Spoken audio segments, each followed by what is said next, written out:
Ертеректе ел ішінде Әйтімбет деген сөзге шешен кісі болыпты.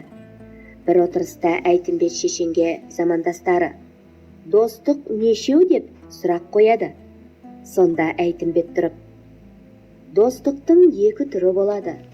Бірі адал достық, екіншісі амал достық. Дұрыс-ақ. Енді оларды қалай ажырата аламыз?» дегендерге: «Адал достық өмірлік нұсқа болады. Амал достықтың өрісі қысқа болады» деп жауап берген екен Әйтімбет. Достық өмір үшін ең қажетті нәрсе.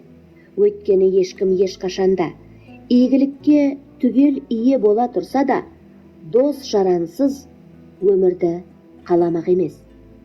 Достық өмірлік нұсқа.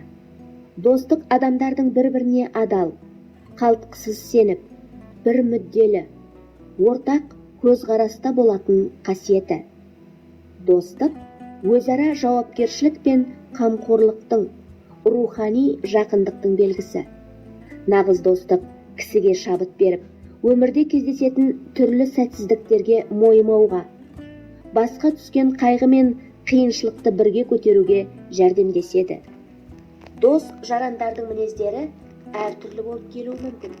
Мысалы, біреуінде қызбалық не шабандық, екіншісінде тұйықтық не жігерсіздік байқалса да, бұлар достыққа кедергі бола алмайды.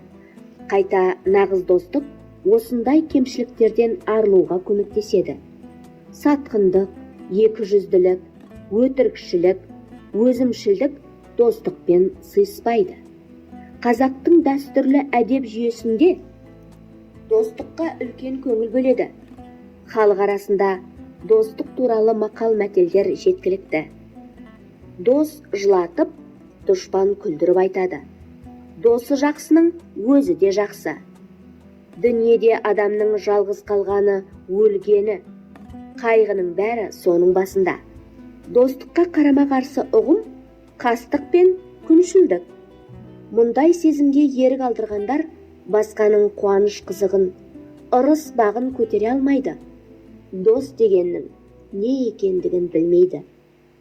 Дұрыс дос таңдай білу өмірлік мақсаттардың бірі. Дос табу қиын, ал оны сақтау одан да қиын.